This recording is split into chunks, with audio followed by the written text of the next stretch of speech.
¿Qué examen ustedes van a pedir en estos pacientes? Vas a pedir, por ejemplo, vitamina B12 sérica.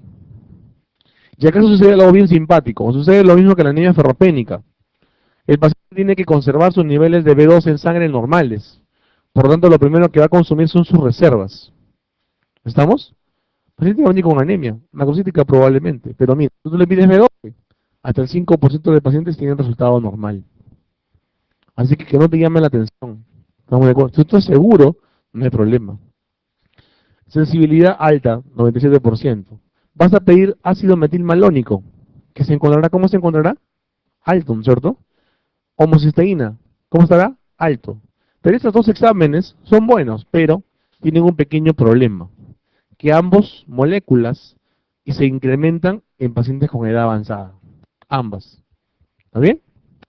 La de abajo tiene también por especificidad, pero ambas se van a elevar en pacientes con edad más avanzada.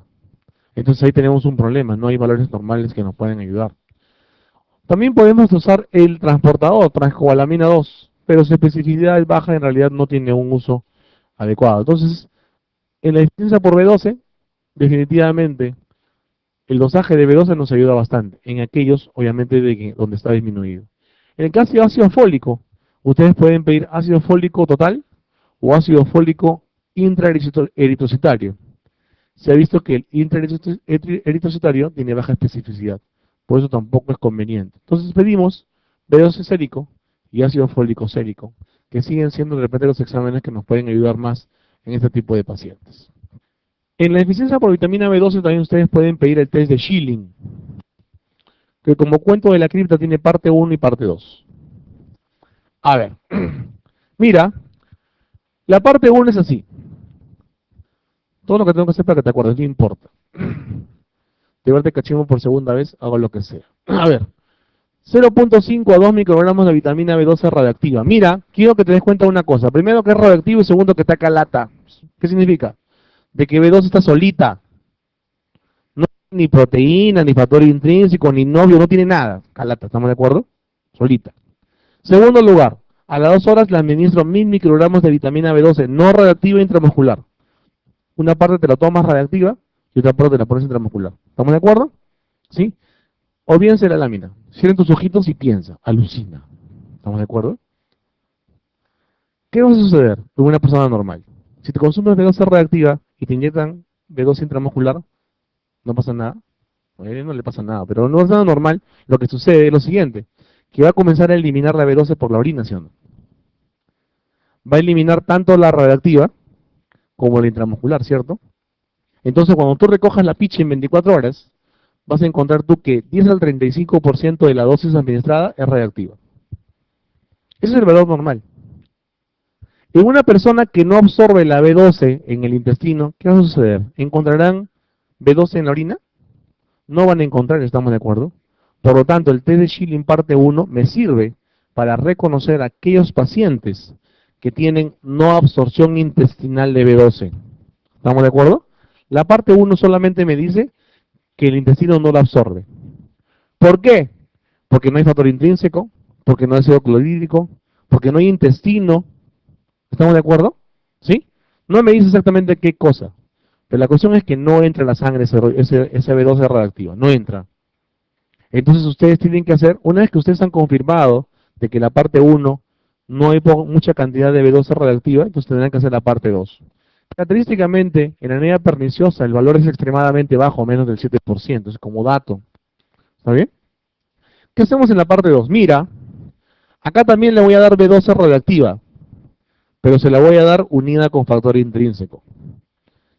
No la voy a dar solita, se la voy a dar con el oficial, con el firme, con factor intrínseco. ¿Estamos de acuerdo? Y también le voy a colocar también 1000 microgramos de B12 no radioactiva. Igual también, recojo la orina en 24 horas. ¿Y qué va a suceder? Si el problema es déficit de factor intrínseco, entonces el valor va a ser normal. ¿Estamos de acuerdo? ¿Sí? Si en la primera parte había déficit, hago la segunda. Si en la primera parte me decía que no se absorbía la B12, hago la segunda. Si la 2 en la segunda está normal, ¿qué significa? De que el problema es deficiencia de factor intrínseco. Por lo tanto, diagnóstico, anemia perniciosa. Sigue siendo bajo. ¿Qué significa? De que es otra causa independiente de la anemia perniciosa. ¿Me dejo entender? ¿Está bien? Otra causa independiente de la anemia perniciosa. O sea, por eso dice, si no hay malabsorción independiente de factor intrínseco asociado a B12, menor del 10%. ¿Está bien? Muy bien. Entonces, eso es el té de Schilling. ¿Sí? Yo creo que, yo no lo he visto. ¿Ustedes alguna vez han visto el té de Schilling? Tampoco, ¿no? Bueno, se supone que este estudio no está vigente, ¿no? Se pide extremadamente raro, pero es que lo sepan para fines del examen. Después del examen se olvida, ya no hay problema. Ahora, ¿qué hacemos en sangre periférica? La lámina periférica que nos va a mostrar. En el 25-40% de pacientes van a encontrar hemoglobina normal o de repente volumen corpuscular medio normal. Por eso nos sirve el RDB doble. Importante. Segundo, en el 25% de pacientes como máximo, los dos, tanto hemoglobina como volumen corpuscular medio va a ser normal. Y aquí el diagnóstico es un poco difícil, porque es en estadio muy temprano de la enfermedad. Va a existir alteraciones de la forma y el tamaño, por eso hay anisopoquilocitosis en el glóbulo rojo. Sin embargo, a pesar de que no hay alteraciones a nivel del glóbulo rojo, la sintomatología o manifestación en sangre periférica más precoz, la primera manifestación es la hipersegmentación del neutrófilo, también llamado neutrófilo polisegmentado. Tú te acordarás de tus estudios de histología, hace como 35 años, que decían que el neutrófilo tenía máximo 5 segmentos. ¿Estamos de acuerdo? Cuando hablamos de neutrófilo polisegmentado. Hipermentación de neutrófilos entonces va de 5 segmentos. ¿Cuándo? Perdón. Cuando el neutrófilo tiene más de 8 segmentos, sigue siendo neutrófilo polisegmentado, pero tiene un pequeño nombre un poco diferente, se llama macropolicito. Ese es su nombre. ¿Ya? Te lo digo como dato, por si acaso, no se me les ocurra preguntar.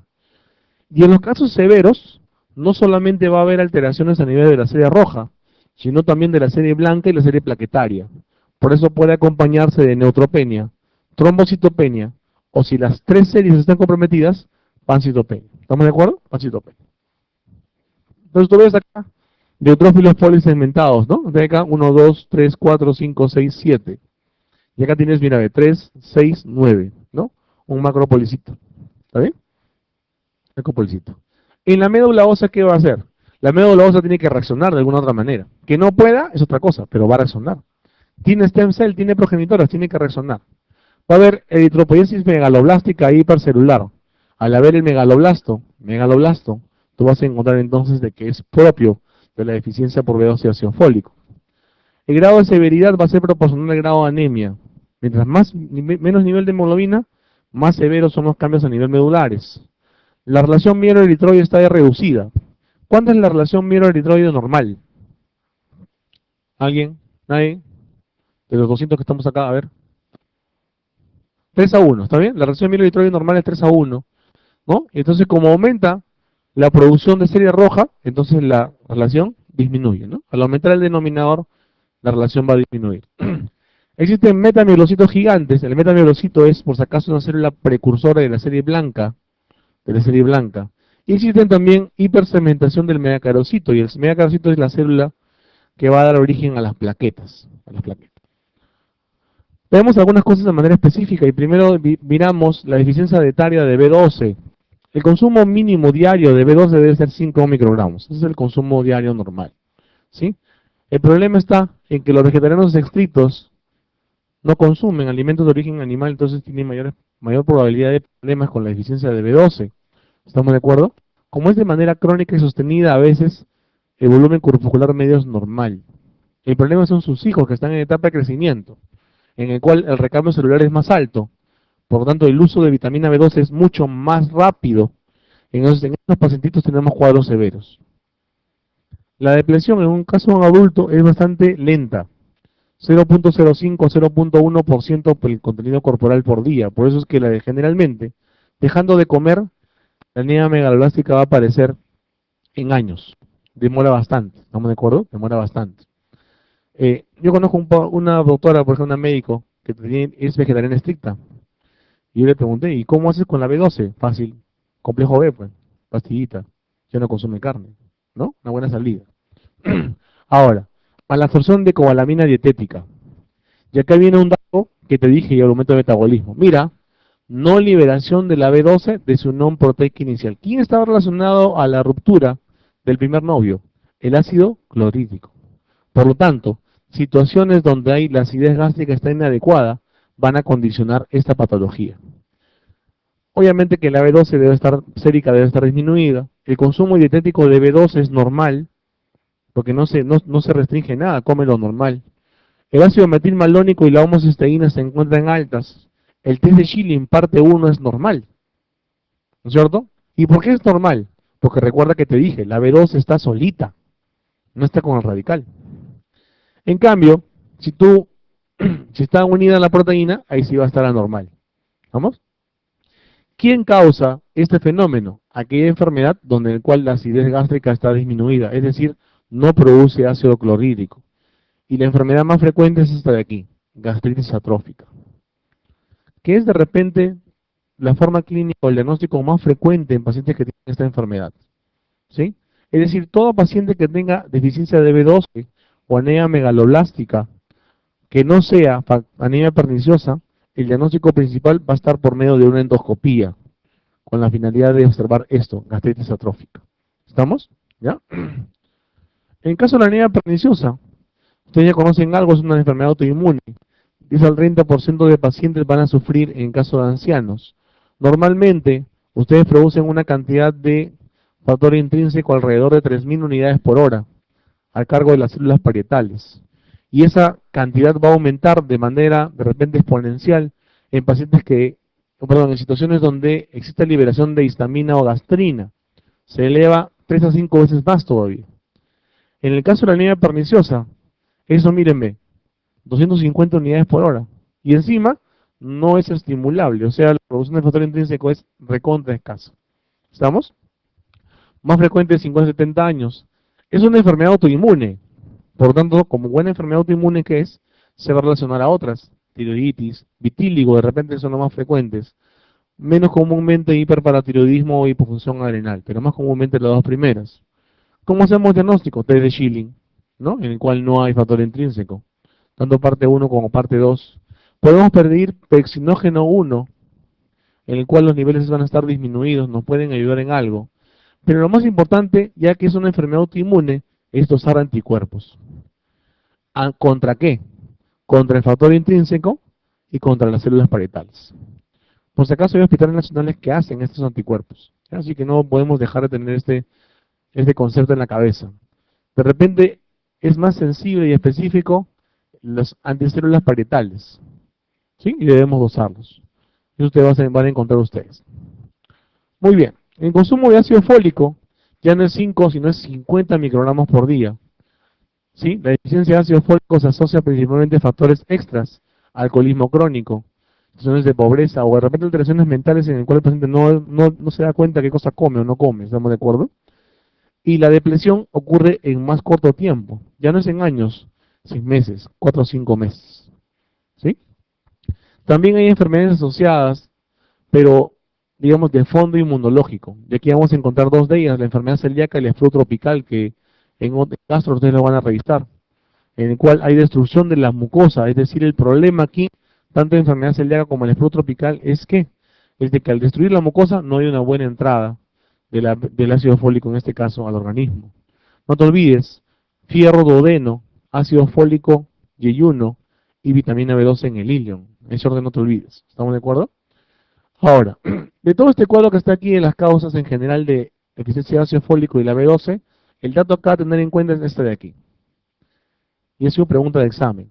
¿Qué parásito se asocia a niña por deficiencia de B12? Y léelo, ahí está, plagea, Diphyllobotrium latum.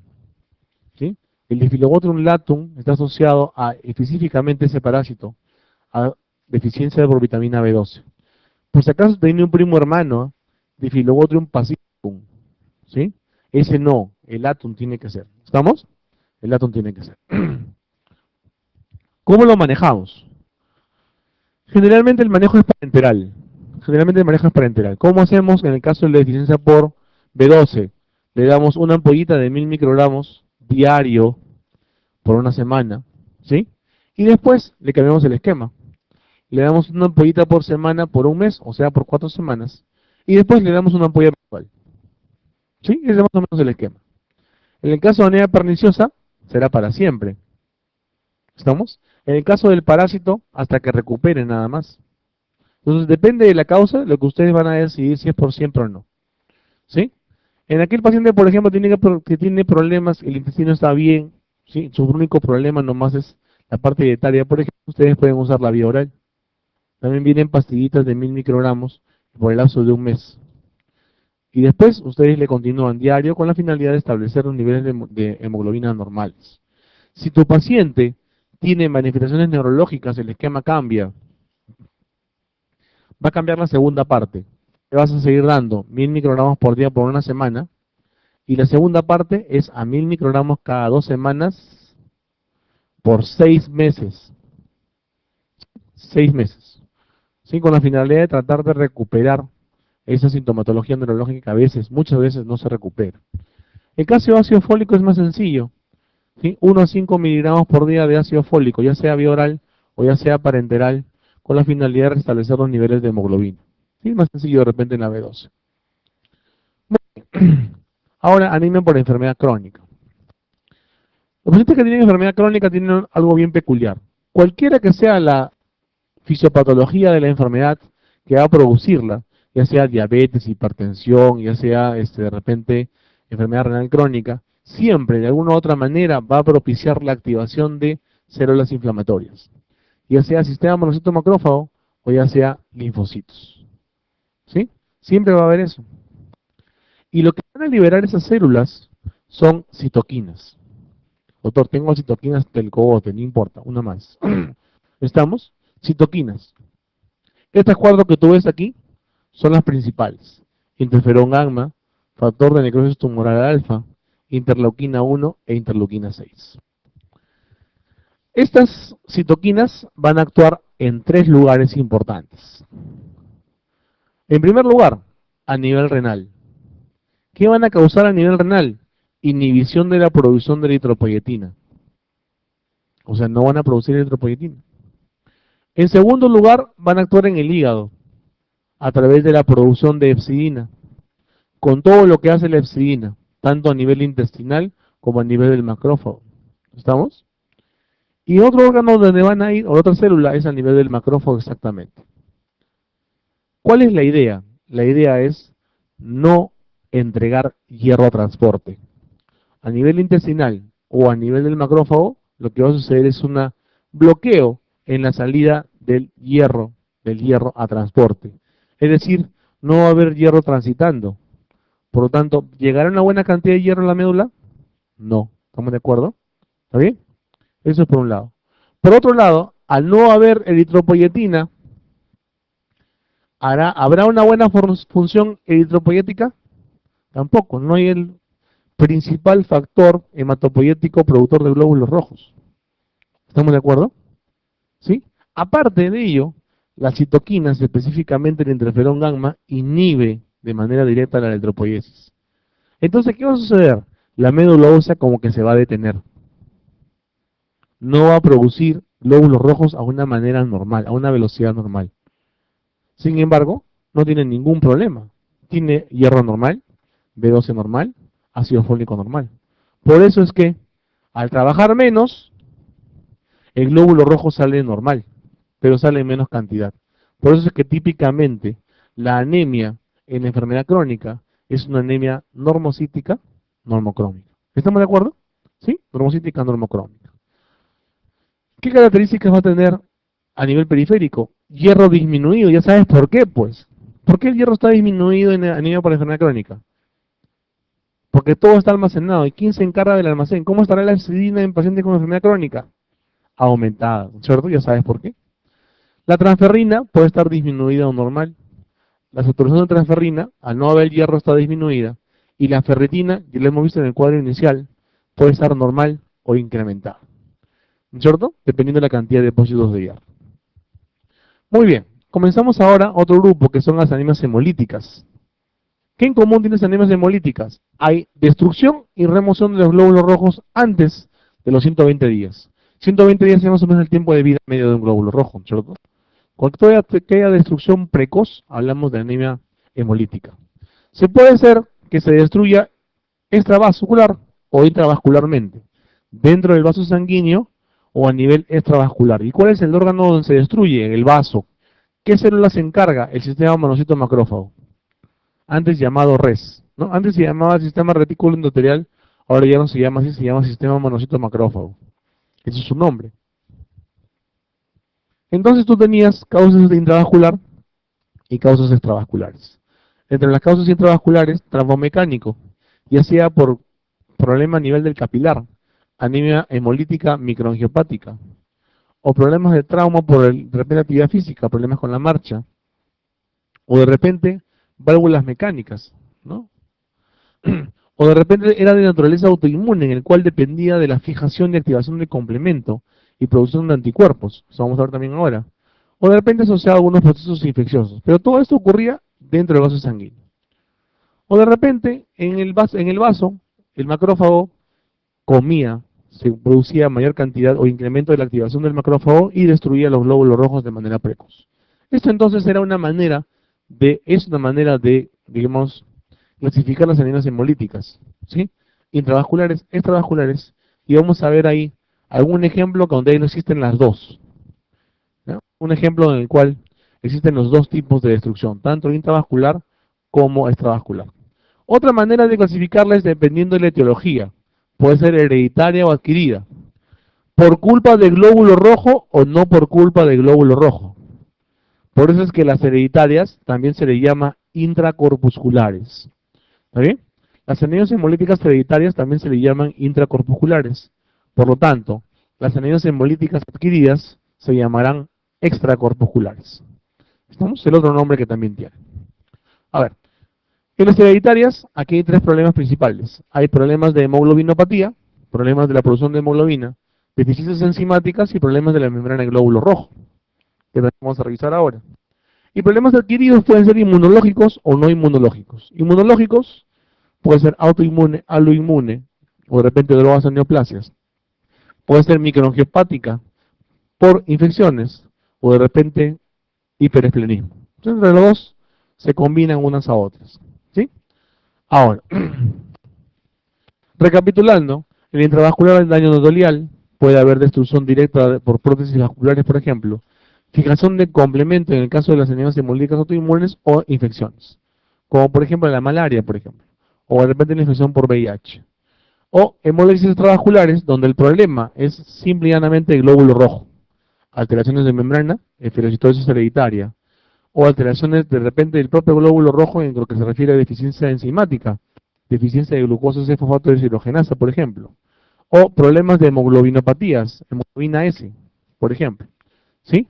El dato más característico laboratorial de la anemia hemolítica es este de aquí. Lo hemos visto al principio, reticulocitosis. ¿Estamos de acuerdo?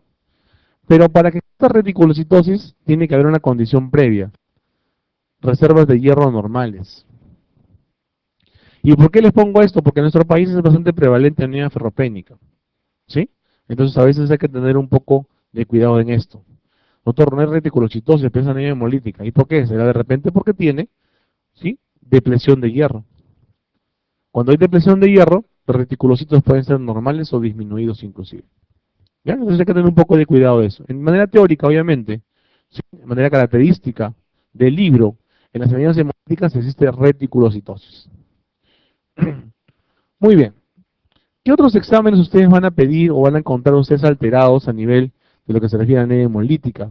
Y un dato importante es este de aquí, la aptoglobina. La aptoglobina es una proteína que se encarga de transportar hemoglobina en sangre, ¿sí? Toda aquella destrucción de glóbulo rojo en sangre va a propiciar la liberación de hemoglobina, y la hemoglobina no puede estar libre, tiene que estar transportada por alguien. Ese alguien es la aptoglobina. Al unirse a la aptoglobina, ya no puede ser dosada.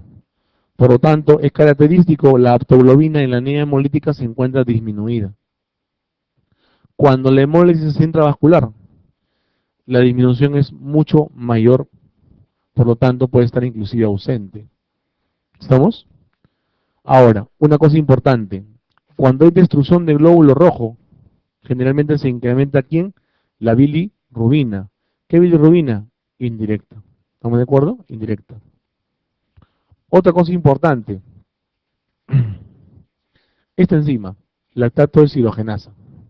La lactato deshidrogenasa es una enzima intracelular, ¿sí? Que va a ser liberado o va a aumentar sus valores en cualquier enfermedad donde haya una gran destrucción celular. ¿Ya? Cualquier enfermedad que vaya con destrucción celular incrementada va a ir con LDH alta, cualquiera. Y la hemólisis, la anemia hemolítica, como destrucción en gran escala de glóbulos rojos, no es la excepción. Característicamente la LDH se encuentra incrementada, ¿sí?, en las anemias hemolíticas. ¿Estamos? Por ejemplo, ustedes recordarán, ¿no? Síndrome de distrés respiratorio agudo, LDH alta. Anemia por neumocitis carini, LDH alta. Linfomas, LDH alta. ¿Sí? Entonces, con toda aquella situación clínica en la cual la destrucción celular esté altísima, va a haber LDH altas. Ahora, una cosa importante. Fisiopatológicamente, cuando la destrucción es intravascular, entonces las enzimas se encargan de degradar esa hemoglobina, ¿sí? Esa hemoglobina y liberar hierro. A veces, ¿qué sucede? Que esta hemosiderina y esta hemoglobina, especialmente la hemoglobina, es eliminada a nivel renal. ¿Sí? O sea, desde el vaso sanguíneo, va al riñón y se elimina a través de la orina. Entonces la hemoglobinuria es característica de las anemias hemolíticas intravasculares. Pero, ¿qué pasa? ¿Qué pasa en las extravasculares? Recuerda que las extravasculares, ¿quién se carga de la destrucción? El monocito macrófago, ¿sí? Entonces ya no va a haber liberación, no va a estar en sangre la hemoglobina, va a estar dentro del macrófago. Entonces no va a haber hemoglobinuria, ¿sí? ¿Sí? No va a haber hemoglobinuria. Entonces con una simple tira reactiva, tú puedes más o menos orientarte, ¿sí?, a través del examen de orina de dónde estamos hablando. Cuando enfrentas una anemia hemolítica, recuerda que las características es aumento de bilirrubina indirecta, LDH alta, reticulocitos incrementados y baja de autoglobina, ¿sí? El examen que vas a pedir siempre es el test de Coombs. ¿Sí? El test de Coombs directo tiene que ver con la mezcla de la sangre del paciente con anticuerpos de conejo contra IgG y contra complemento C3. ¿Sí? Va a aglutinar cuando es test de Coombs positivo. ¿Y qué significa que sea test de Coombs positivo? Significa de que tiene un origen inmunológico. Puede ser anticuerpos producidos por problemas con medicamentos, que es lo menos frecuente. O puede ser que sea con respecto a aloanticuerpos, ya que hay dos enfermedades emblemáticas, la enfermedad hemolítica recién nacido y las razones post-transfusionales. O va a ser de tipo autoinmune, que eso es lo principal. Y hay tres tipos de autoanticuerpos. Hay autoanticuerpos calientes, fríos y llamados afrígoli, que son duales. Vamos a revisar ahora. ¿Sí? Anticuerpos calientes, fríos y afrígoli. Si tu paciente tiene test de Coombs negativo, entonces definitivamente no es origen inmunológico y tu cuadro cambia. Tu cuadro es diferente. ¿Está bien? Tu cuadro es diferente. Cuando tienes una anemia con test, anemia hemolítica con test de Coombs negativo, tú vas a ver el frotis. Si tu frotis es normal, debe ser alguna enfermedad crónica que esté condicionando una hemólisis, por ejemplo, una hepatopatía crónica, un hiperesplenismo, ¿sí? O de repente esa enfermedad un poco más rara que es la hemoglobinuria paroxística nocturna, ¿sí?, donde hay una condición previa que vamos a ver después. O si el frotis es patológico, tú vas a comenzar a estudiar historia familiar. O sea, hay alguna célula normal en el frotis, tú buscas historia familiar. Si la familia, hay personas que tienen anemia hemolítica, entonces vas a pensar en anemia hemolítica congénita. Y las anemias hemolíticas congénitas tienen que ver con alteraciones del glóbulo rojo, ya sea a nivel de hemoglobina, hemoglobina S, por ejemplo, o problemas talasémicos, enzimopatías, deficiencia de glucosa 6-fosfato deshidrogenasa, por ejemplo, y membranopatías, ¿sí? En el cual hay, por ejemplo, esferocitosis hereditaria, ya vamos a ver ahora. Si tu paciente no tiene historia familiar, él es solito, es el único en la familia que tiene anemia hemolítica 3DQ negativo, entonces vas a buscar de repente tóxicos. Plomo, por ejemplo, es bastante frecuente. Metabolopatías, y ahí viene la enfermedad de Wilson. La enfermedad de Wilson es el acúmulo de cobre, ¿estamos de acuerdo? De cobre, ¿sí? Puede haber infestación por alguna infección sistémica, por ejemplo, Plasmodium. O de repente vas a encontrar esta célula, que se llama esquistocito.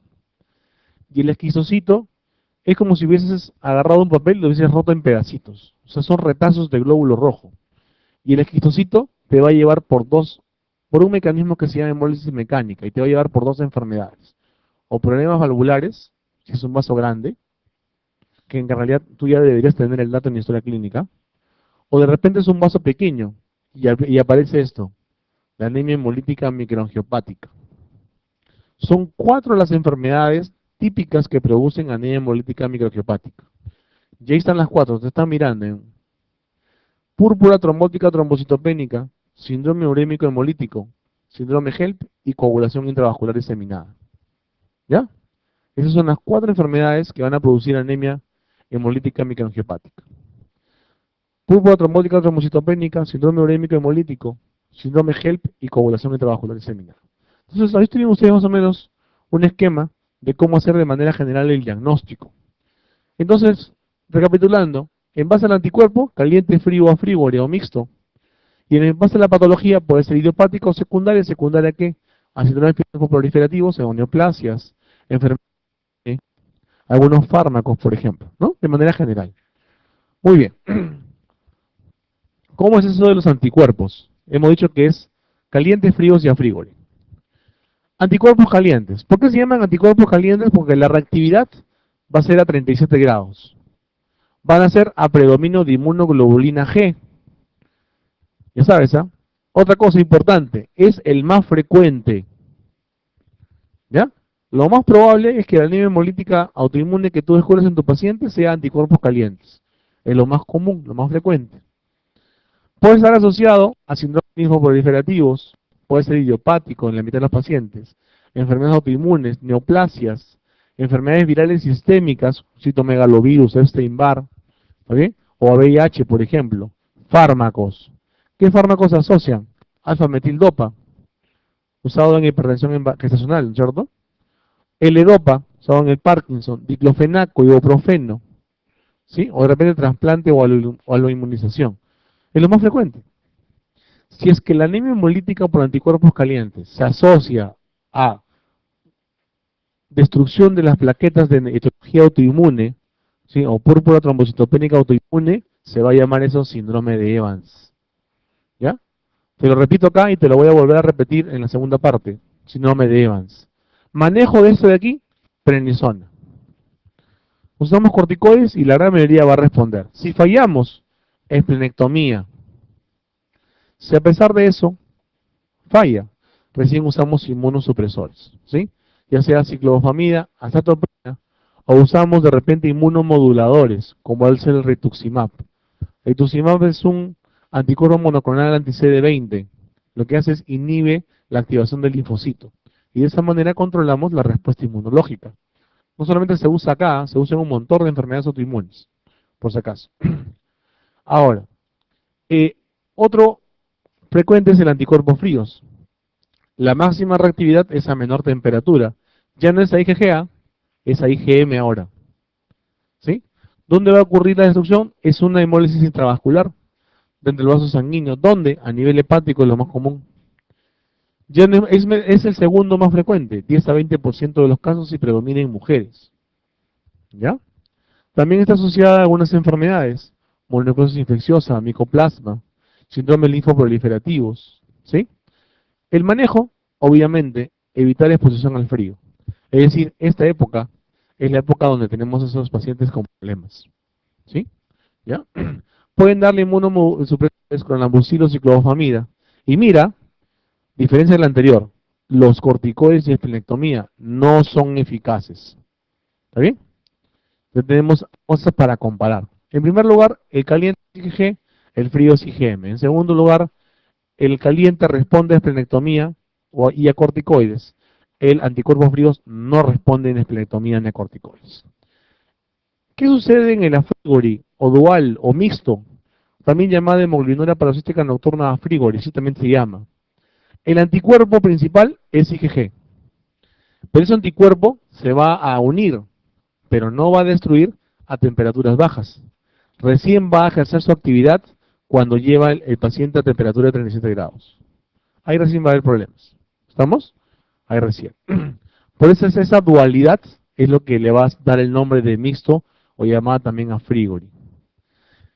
¿Cómo se llama la proteína que va a comenzar toda la cascada de efectos deleterios? Se llama así, hemolicina de Donat Landsteiner. Ese es su nombre, ¿sí? ¿Contra quién va a unirse esa proteína? ¿Contra quién? Se va a unir contra el antígeno P eritrocitario, contra una proteína de glóbulo rojo que se llama antígeno P. ¿Está bien? Tiene una forma idiopática y una forma secundaria, y la forma secundaria son enfermedades infecciosas, entre ellas sífilis. ¿Ya? Cuando tengan pacientes que tengan anemia hemolítica frigori, están en la obligación de descartar sífilis. Por eso aquí el manejo es manejar la sífilis. Si en caso no está asociada a alguna enfermedad infecciosa, ciclobofamida, plasmafericidimida, la esplenectomía no es útil. ¿Sí? Entonces, tenemos diferencias entre cada uno de los tres tipos. ¿Sí? Los tres tipos. ¿Estamos claros? ¿Sí?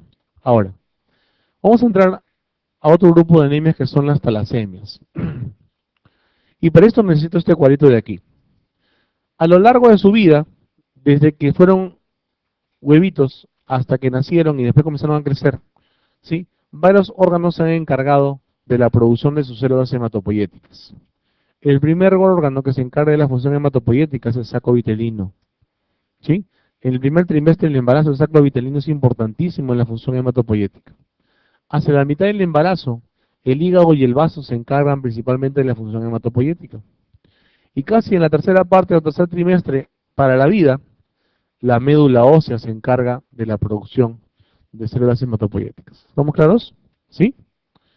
Sin embargo, cuando tú naces, casi todos tus huesitos producen células hematopoyéticas.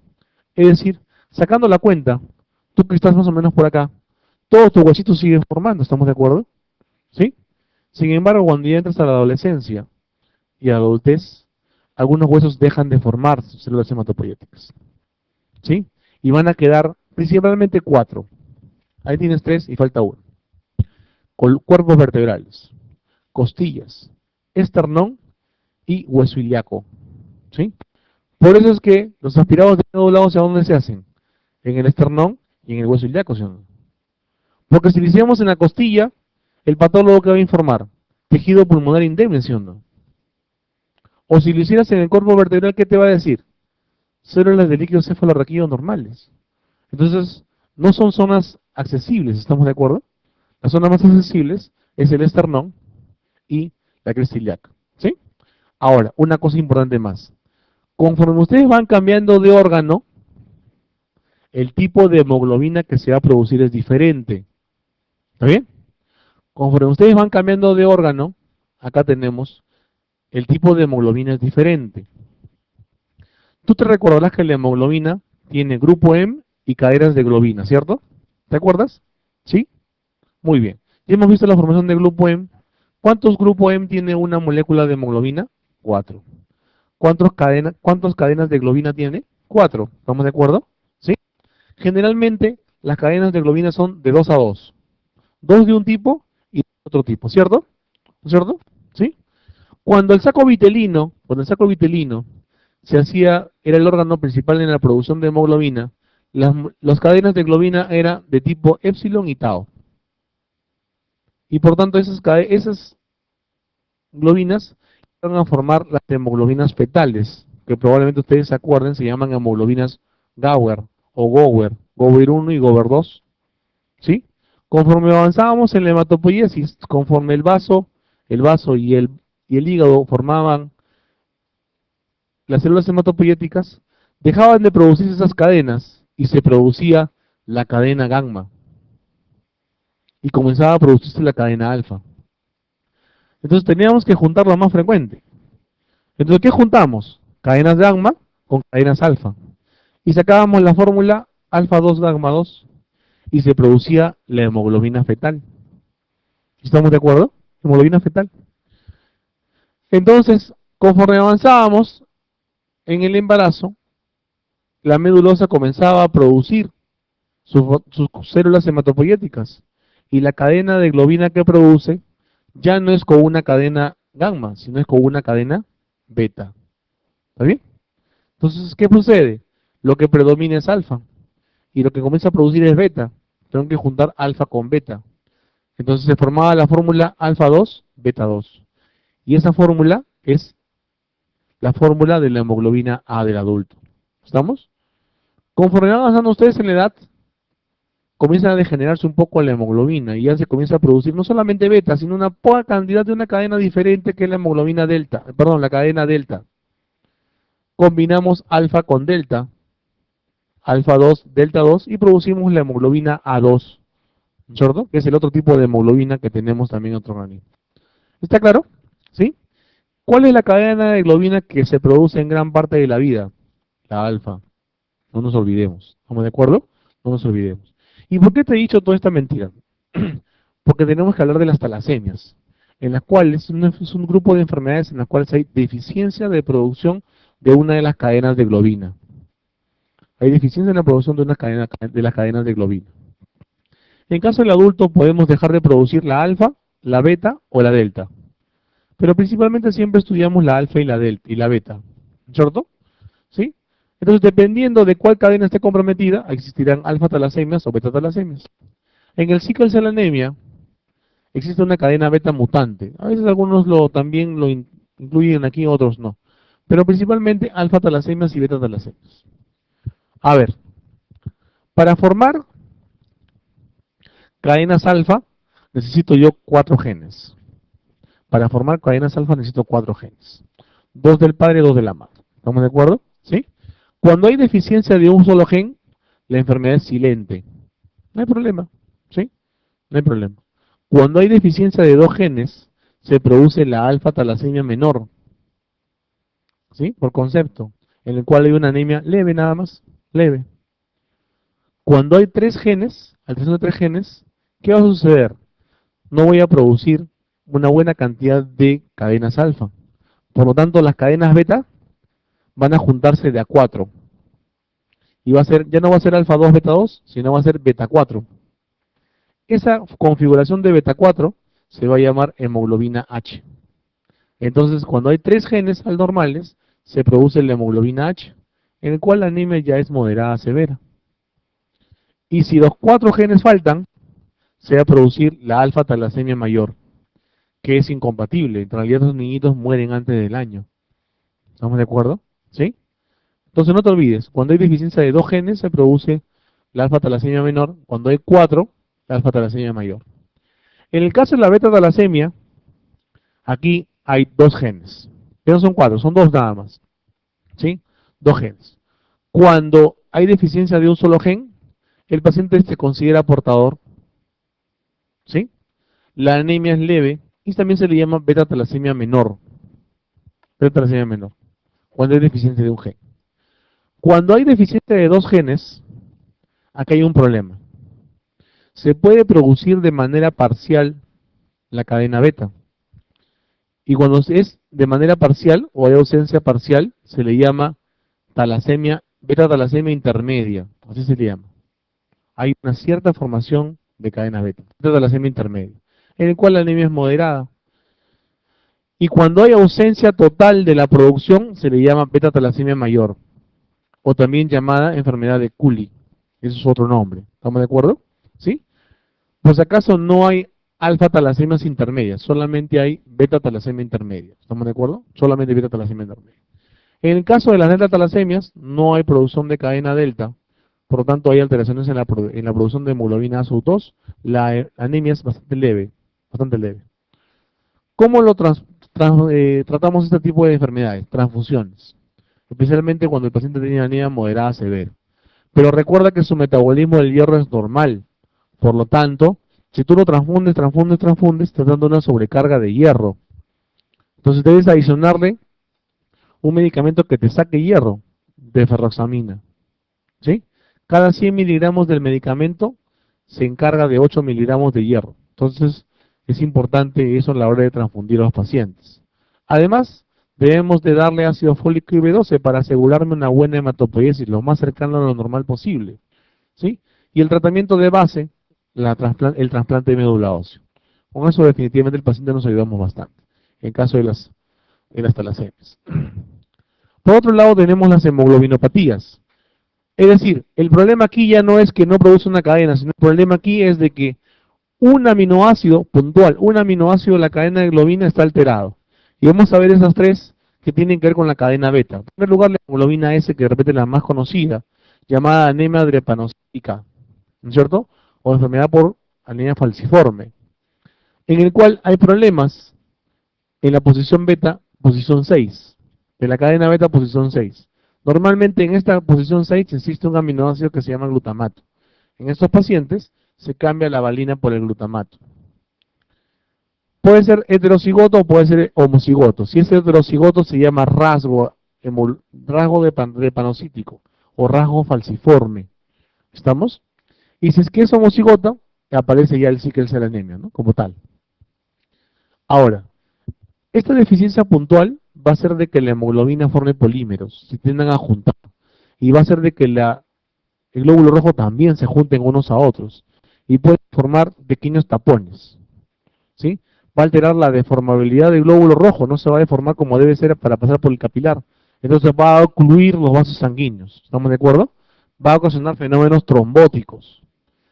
¿Y quién puede desencadenar los fenómenos trombóticos? El frío, la altura, la hipoxia. ¿Estamos de acuerdo? Por eso es que los pacientes que tienen anemia drepanocítica no pueden ir a la sierra. ¿Ya? Verán Machu Picchu por foto. ¿Estamos de acuerdo? ¿Ya? No pueden ir, porque pueden desencadenar episodios trombóticos. ¿Estamos de acuerdo? Por su bien, no vayan. Entonces, cuando esos fenómenos trombóticos ocurren a nivel esplénico, pueden desencadenar esto, la autoesplenectomía. ¿Sí? Otro dato importante de estos pacientes es de que son resistentes a la infección por Plasmodium falciparum. ¿Ya? ¿Sí? No sufren de eso. Así que por ese lado están salvados. Ahora, aparte de la deficiencia puntual, puede coexistir también con beta-talasemias. O también puede coexistir con alteraciones de la hemoglobina C. ¿Cómo es la hemoglobina C? También ataca la cadena beta. También es de la misma posición. Pero mira, ve, el glutamato lo cambia ya no por valina, sino por lisina. Característicamente, en esta enfermedad vamos a encontrar anemia hemolítica y esplenomegalia en los rasgos homocigotos. ¿Sí? En los rasgos homocigotos. También puede coexistir con beta-talasemias. Y el caso de la hemoglobina E ya no es la posición 6 de la cadena beta, sino es la posición 26. Posición 26, y se cambia también el glutamato de repente por coincidencia, y se cambia por una lisina. También tiene un rasgo de HbE, y en el caso de los homocigotos es benigna, la anemia es bien leve, o sea, puede pasar desapercibido. ¿Estamos de acuerdo? Desapercibido. Entonces ustedes tienen ahí entonces algunas de las hemoglobinopatías más frecuentes. De las membranopatías, son alteraciones a nivel del citoesqueleto del glóbulo rojo. Y el citoesqueleto tú te acordarás que tiene una proteína emblemática. Una proteína que tiene una cadena alfa en rosado y una cadena beta en oscuro. Y esta proteína se llama espectrina. ¿Sí? La espectrina es la principal proteína del citoesqueleto del glóbulo rojo. Pero como buen esqueleto, tiene que anclarse en la membrana. ¿Y quiénes son las proteínas de anclaje en membrana? Son dos: la actina y la anquirina. La actina y la anquirina. ¿Estamos de acuerdo? Esas son las proteínas de anclaje de la espectrina en la membrana del glóbulo rojo. ¿Qué sucede en las membranopatías? Hay defectos en los componentes de lo que es la membrana eritrocitaria o del citoesqueleto. De ahí aparece la famosa esferocitosis hereditaria, o llamada también enfermedad de Witkowski-Chauffer, en la cual principalmente existe una deficiencia de espectrina y anquirina. No hay ni anquirina ni espectrina. Por lo tanto, el glóbulo rojo no va a conservar esa forma simpática bicóncava que tiene y se va a volver una pelotita. ¿Sí? Entonces ahí aparece la esferocitosis hereditaria. Es la anemia hemolítica más frecuente en pacientes con raza blanca, autosómico dominante. ¿Sí? Existe respuesta a la esplenectomía. O sea, por ese lado nos podemos agarrar para el manejo. ¿Ya? Característicamente, volumen corpuscular medio y hemoglobina corpuscular media. La hemoglobina corpuscular media está alta y el volumen corpuscular medio se encuentra disminuido. Y para ustedes descartar esa enfermedad existe un test específico. ¿Cuál es? El test de fragilidad osmótica. ¿Qué significa eso, test de fragilidad osmótica? El glóbulo rojo normalmente comienza a inmovilizar a cierta concentración de ácido clorhídrico y termina de inmovilizarse completamente a cierta concentración de ácido clorhídrico. Perdón, de cloruro de sodio, perdón. ¿Estamos de acuerdo? Cloruro de sodio. En caso de la esferocitosis hereditaria, el inicio y el término de la hemólisis se encuentran alterados. ¿Sí?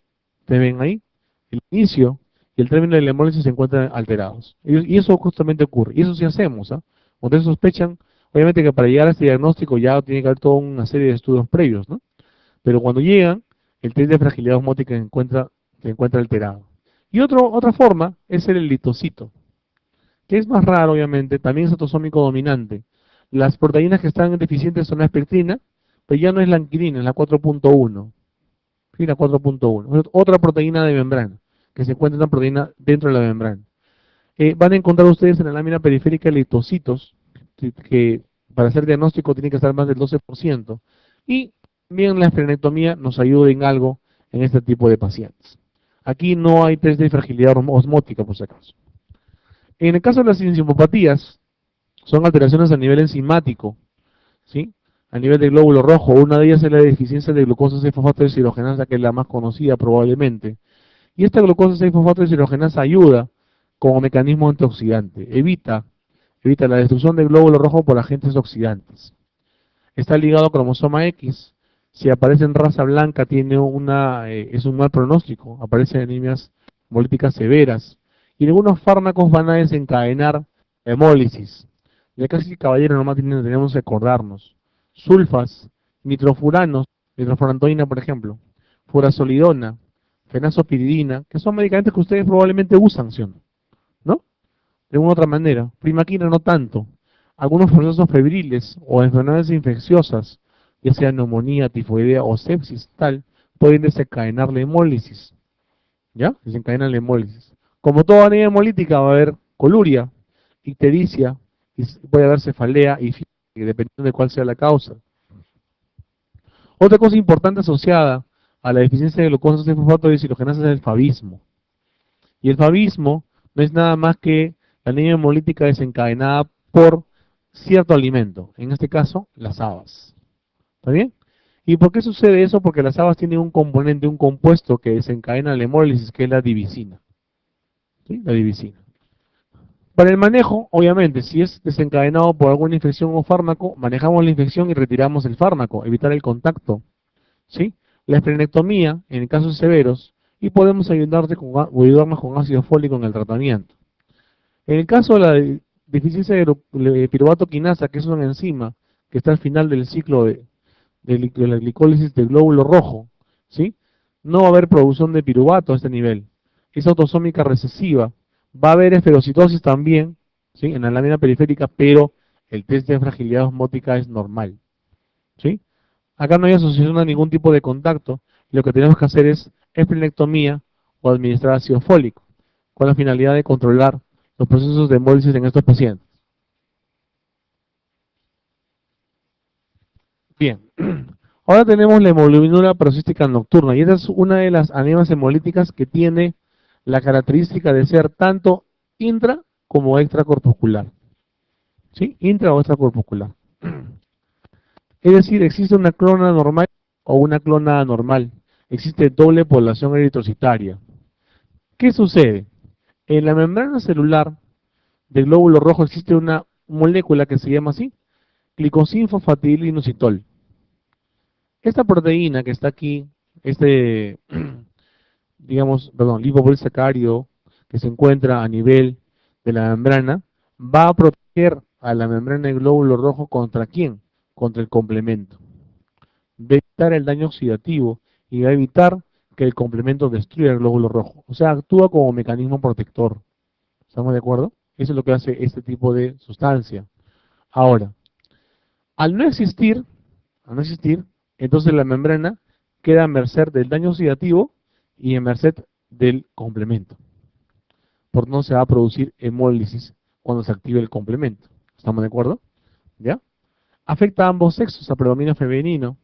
¿sí? El diagnóstico es entre 30 y 50 años. Ahora, se presenta hemólisis, ya sabemos ya que es por activación de complemento no controlada. Y eso principalmente va a ocurrir en las zonas del sueño, en las noches, ¿sí? Por eso es que se llama hemoglobinuria paroxística nocturna. Hemoglobinuria, obviamente, que al destruir el glóbulo rojo, vamos a desencadenar pérdida de hemoglobina por la orina, ¿sí? Dentro de las manifestaciones, obviamente, va a existir anemia. Y otra cosa importante, episodios trombóticos. Hasta 40% de pacientes con hemoglobinuria paroxística nocturna presenta episodios de trombosis, ¿ya? Episodio de trombosis. Y aquí viene el problema porque es una de las causas de muerte de estos pacientes, ¿ya? Las trombosis, fenómenos trombóticos ocurren generalmente en vasos sanguíneos abdominales. Para el test de laboratorio específico pedimos el test de Ham, ¿sí? Así como el libro de histología, igualito, test de Ham. ¿Está bien? ¿Qué es el test de Ham? Ustedes van a someter a la sangre de esos pacientes a pH ácido. ¿Qué va a suceder en pH ácido? El complemento se va a activar y va a comenzar a destruir el glóbulo rojo. ¿Estamos de acuerdo? Eso es lo que sucede. Hay una hemólisis ácida, ¿sí? Producida por activación de complemento o un pH como tal, como tal. La sobrevida más o menos 10 a 15 años. ¿Por qué cosa mueren? Fenómenos trombóticos, ya te dije, o infecciones asociadas. Aquí el manejo, trasplante de médula ósea. ¿Sí? Manejo trasplante de médula ósea. Ahora, pancitopenia. En la pancitopenia ustedes tienen como característica disminución de las tres series de células hematopoyéticas. Ya sea hemoglobina menos de 10, leucocitos menos de 1500, plaquetas menos de 50.000. ¿De acuerdo? El manejo de la pancitopenia va a depender definitivamente de la causa. Generalmente la causa de pancitopenia la van a encontrar ustedes en la médula ósea. Por eso dice, la biopsia medular es el examen de elección. ¿Sí? Tengan cuidado cuando tengan ustedes pacientes con pancitopenia severa. La pancitopenia severa se define como reticulocitos menos de 1%, granulocitos menos de 500 y las plaquetas menos de 20.000. Todo paciente con pancitopenia, te dije, tienes que investigar una causa, tienes que encontrar una causa. Por lo tanto, el manejo va a depender de identificar la causa. Esa es tu chamba, ¿sí? Identificar la causa. De mantenimiento, transfundirlo. ¿Con qué transfundimos? Transfundimos sangre con la finalidad de tener una meta hemoglobina mínima de 8 o 9. Y transfundimos plaquetas con la finalidad de que la meta sea mayor de 20.000. Por las posibilidades de sangrado, obviamente. ¿Estamos? Por las posibilidades de sangrado, obviamente. Las causas pueden ser por problemas medulares, que ya te dije que es lo más frecuente. Aplasia medular, enfermedades el tipo leucemia, mielodisplasia, puede ser la TB, anemia megaloblástica, que es bastante común que tengamos pancitopenia, ¿sí? Hemoglobinuria paroxística nocturna, que acabamos de ver que no es común. O de repente eso de aquí, esplenomegalia o hiperesplenismo. Estamos de acuerdo que también nos puede producir pancitopenia.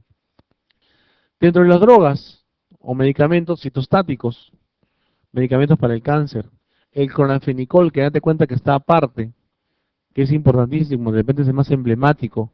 Y también tienes otras causas, antiinflamatorios no esteroideos, y estas sulfonamidas, las tiacidas, y de los antitiroideos, el metimazol. Y te lo he marcado ahí porque es uno de los que más vemos. ¿Okay?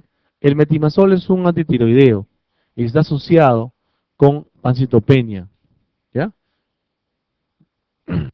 Dentro de los antiepilépticos que producen pancitopenia y fue pregunta del examen de este año, es la carbamazepina, ¿no? Que también está asociado a anemia plástica y a pancitopenia. Ahora, en el caso de la placa medular, aquí es uno de los ejemplos de pancitopenia, ¿Estamos? Aquí el problema es que la médula ósea no produce ninguna de las tres series. La gran mayoría de defectos que producen aplasia medular son adquiridos. Existen también primarios, vamos a revisar algunos de ellos, pero la mayoría son adquiridas. Y tú tienes acá el grado de severidad, moderadamente severo, severo y muy severo. ¿En base a qué? Más que reticulocito, me interesa hemoglobina, glóbulos blancos y plaquetas. Hemoglobina menos de 10, menos de 9 y menos de 8. Reticulocitos menos de 1500, de 500 y 200. Y en el caso de las plaquetas, menos de 50.000, de 30.000 y menos de 20.000. ¿Sí? Para poder ustedes estratificar severidad de la anemia plástica. ¿Cuáles son las principales causas de anemia plástica? O causas desencadenantes. En primer lugar, toxinas. Bencenos, ¿no? Esos que, pintores, por ejemplo, o esos que se quedan de repente porque está acá, hidrocarburos, esos que se quedan 3 horas ahí en el grifo porque están llenando el tanque, ¿no? Están aspirando, ¿sí o no? ¿No? Qué rico, dicen todavía. Ya, bueno, esos. Estamos. Pacientes, por ejemplo, que tienen contacto crónico con órganos fosforados, agricultores, por ejemplo, ¿no?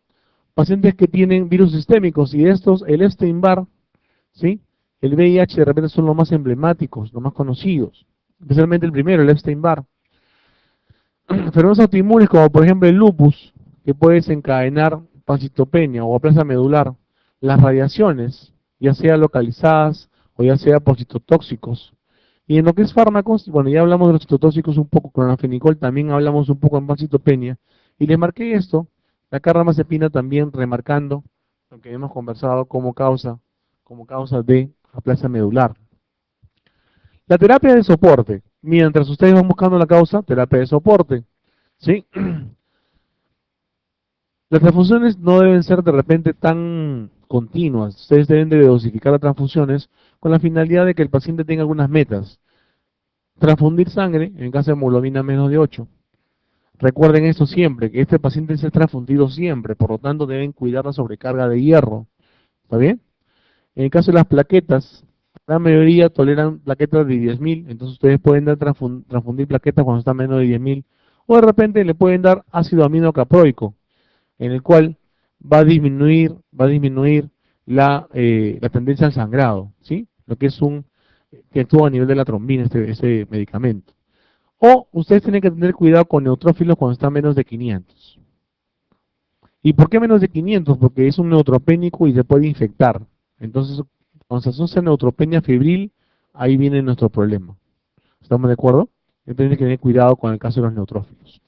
¿Cómo es el manejo? Hay un esquema principal que se asocia a anemia plástica y es el uso de anticuerpos antitimocito asociados a ciclosporina A. ¿Sí? Ustedes ven en el cuadro, ha dado bastante éxito en cuanto a lo que es tanto respuesta como sobrevida. ¿Sí? Hay trabajos donde adicionan esto de aquí, que nosotros lo tenemos en nuestro mercado, el filgastrim, ¿no? O factor estimulante de colonias granulocitos, ¿no? El cual obviamente ayuda a la renovación de las células blancas. Y también hay trabajos en los cuales le van a adicionar eritropoyetina recombinante.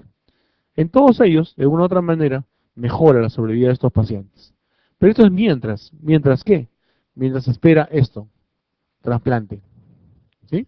El trasplante que nos puede ayudar a dar una mejor sobrevida a esos pacientes. Y es cierto, los pacientes trasplantados tienen una buena sobrevida. Esta es una lámina de la médula de un paciente con una plasia severa, ¿no? En el cual no es, por si acaso no es biopsia de tejido graso, es médula ósea, ¿ya? Es biopsia de médula ósea, ¿ya? En lo que se refiere a las hereditarias, tenemos la anemia de Fanconi, que es una de repente de las más emblemáticas, ¿sí? Es la más común de las formas hereditarias, más frecuente en descendientes africanos y europeos, es autosómica recesiva y tiene problemas a nivel de la formación, estabilidad del DNA a todo nivel, no solamente a nivel medular, sino también a nivel sistémico. Por eso es que tiene sintomatología sistémica, retardo de crecimiento, anormalidades esqueléticas, displasia del radio, ¿sí? Defectos cardiovasculares a nivel del septum, hay función renal, microcefalia, hipogonadismo, manchas de café con leche, es decir, tiene signología sistémica de esos pacientes. ¿Está bien? Curiosamente, su hemograma y su médula ósea son normales hasta más o menos entre los 5 a los 10 años. Hasta ahí más o menos es normal.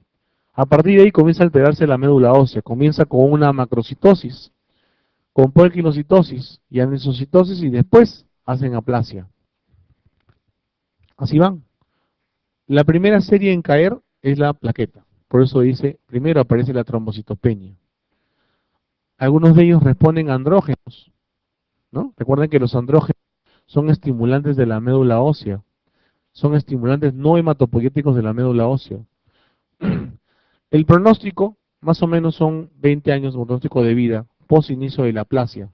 Y puede ser porque definitivamente aparece una infección de por medio, o de repente se ha complicado con la aparición de ¿qué? De alguna neoplasia hematológica. De alguna neoplasia hematológica. Por ejemplo, una amilodisplasia, una leucemia, u otro tipo de neoplasia no hematológica, ¿sí? Realmente se complica. Otra enfermedad hereditaria es la disqueratosis congénita, en el cual hay alteraciones a nivel de la piel y mucosa. También, al igual que el Fanconi, tiene predisposición a transformación neoplásica, más frecuente en hombres que en mujeres, ligado al cromosoma X. A veces también puede ser alteraciones autosómicas. Y como ustedes ven, por el término disqueratosis tienen que atacar la piel, ¿no? No solamente hay hiperqueratosis, sino hay zonas de hipo e hiperpigmentación, por un lado. Por otro lado, a nivel de las mucosas también hay alteraciones.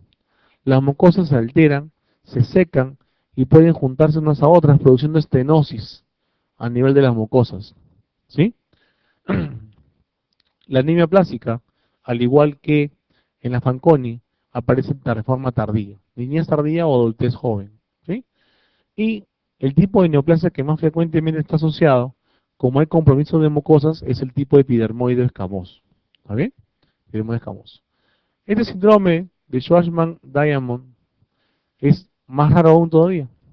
Hay una mutación en cromosoma 7, en el cual se va a acompañar característicamente de insuficiencia pancreática exocrina, ¿sí? O sea, no va a haber una buena producción exocrina del páncreas, y eso va a condicionar la producción de esteatorrea, ¿ya? También hay alteraciones a nivel de la médula ósea, alteraciones esqueléticas, mueren por sepsis, por neutropenia severa, ¿sí? Y la supervivencia más o menos es 20 a 30 años post-pancitopenia. Esas son las formas hereditarias de plasia medular.